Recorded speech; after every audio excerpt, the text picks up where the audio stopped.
Assalamualaikum warahmatullahi wabarakatuh. Selamat pagi, salam sejahtera untuk kita semua.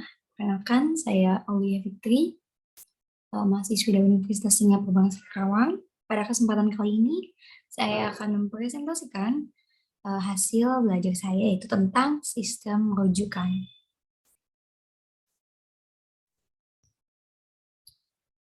Sebelumnya, kita ke pengertian sistem rujukan terlebih dahulu.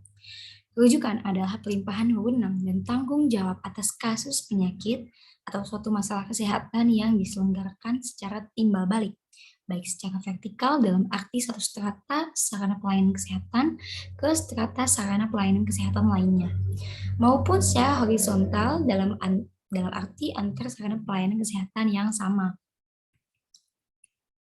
Nah, rujukan ini ada berbagai macam jenis. Yang pertama, yaitu rujukan kesehatan.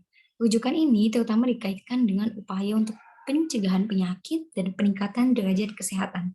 Dengan demikian, rujukan kesehatan pada dasarnya berlaku untuk pelayanan kesehatan masyarakat atau yang biasa dikenal sebagai public health service.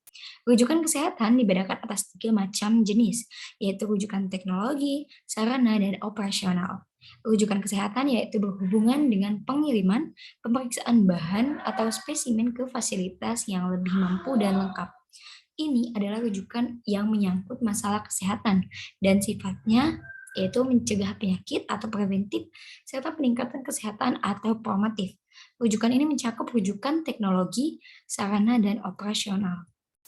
Yang kedua adalah rujukan medis atau rujukan medik. Rujukan ini terutama dikaitkan dengan upaya untuk penyembuhan penyakit serta pemulihan kesehatan. Dengan demikian, rujukan medik pada dasarnya berlaku untuk pelayanan kedokteran atau medical service. Sama halnya dengan rujukan kesehatan, rujukan medik ini dibedakan atas 3 macam, yaitu rujukan penderita, pengetahuan, dan bahan-bahan pemeriksaan. Menurut Syafruddin pada tahun 2009, rujukan medis yaitu pelimpahan tanggung jawab secara timbal balik atas satu kasus yang timbul, baik secara vertikal maupun horizontal, kepada yang lebih berwenang dan mampu menangani secara rasional. Jenis rujukan medis yaitu yang pertama, transfer of patient, konsultasi penderita untuk keperluan diagnosis, pengobatan, tindakan operatif, dan lain-lainnya. Yang kedua adalah transfer of specimen atau pengiriman bahan untuk pemeriksaan laboratorium yang lebih lengkap. Yang ketiga adalah transfer of knowledge atau personal, yaitu pengiriman tenaga yang lebih kompeten atau ahli untuk meningkatkan mutu pelayanan setempat. Nah, apa saja sih manfaat dari rujukan ini? Nah, dikutip dari Lestari pada tahun 2013 dan menurut Azwar pada tahun 1996, beberapa manfaat yang akan diperoleh ditinjau dari unsur pembentuk pelayanan kesehatan terlihat sebagai pertama, sudut pandang pemerintah sebagai penentu kebijakan, yang kedua, sudut pandang masyarakat sebagai pemakai jasa pelayanan, yang ketiga, sudut pandang kalangan kesehatan sebagai penyelenggara pelayanan kesehatan.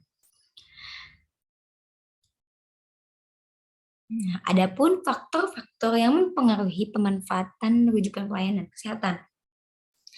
Anderson mendeskripsikan model sistem kesehatan merupakan sebuah model kepercayaan kesehatan yang disebut sebagai model perilaku, pemanfaatan pelayanan kesehatan atau behavioral model of health service utilization. Anderson mengelompokkan faktor determinan dalam pelayanan kesehatan ke dalam 3 kategori utama, yaitu yang pertama, karakteristik predisposisi, yang kedua karakteristik kemampuan, dan yang ketiga adalah karakteristik kebutuhan. Nah, yang pertama karakteristik predisposisi. Karakteristik ini digunakan untuk menggambarkan fakta bahwa setiap individu mempunyai kecenderungan menggunakan pelayanan kesehatan yang berbeda-beda. Hal ini disebabkan dengan adanya ciri-ciri individu yang digolongkan dalam 3 kelompok. Yang pertama, ciri-ciri demografi, seperti dimulai dari jenis kelamin, umur, dan status perkawinan. Kemudian struktur sosial seperti tingkat pendidikan, pekerjaan, hobi, ras, dan agama, serta sebagainya. Kemudian kepercayaan kesehatan atau health belief, seperti keyakinan bahwa pelayanan kesehatan dapat menolong proses penyembuhan penyakit. Yang kedua adalah karakteristik kemampuan atau enabling karakteristik. karakteristik kemampuan ini sebagai keadaan atau kondisi yang membuat seseorang mampu untuk melakukan tindakan yang memenuhi kebutuhannya terhadap pelayanan kesehatan. Anderson membaginya ke dalam dua golongan, yaitu sumber daya keluarga dan sumber daya masyarakat. Selanjutnya adalah karakteristik kebutuhan atau need karakteristik. Karakteristik kebutuhan dalam hal ini merupakan komponen yang paling langsung berhubungan dengan pemanfaatan pelayanan kesehatan. Anderson menggunakan istilah kesakitan untuk mewakili kebutuhan pelayanan kesehatan. Penilaian terhadap suatu penyakit merupakan bagian dari faktor kebutuhan. Penilaian kebutuhan ini dapat dinilai dari dua sumber, yaitu penilaian individu dan penilaian klinik. Nah, pastinya sistem rujukan ini memiliki sebuah tujuan. Salah satunya yaitu setiap penderita mendapat perawatan dan pertolongan yang sebaik-baiknya.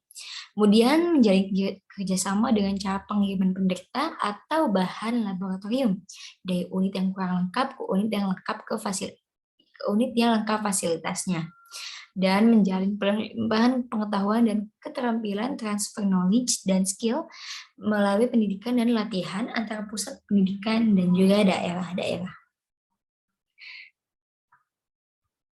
Baik, sudah di penghujung acara. Terima kasih sudah menyaksikan dengan sama nanti yang saya sampaikan pada kesempatan kali ini. Semoga bermanfaat bagi kita semua.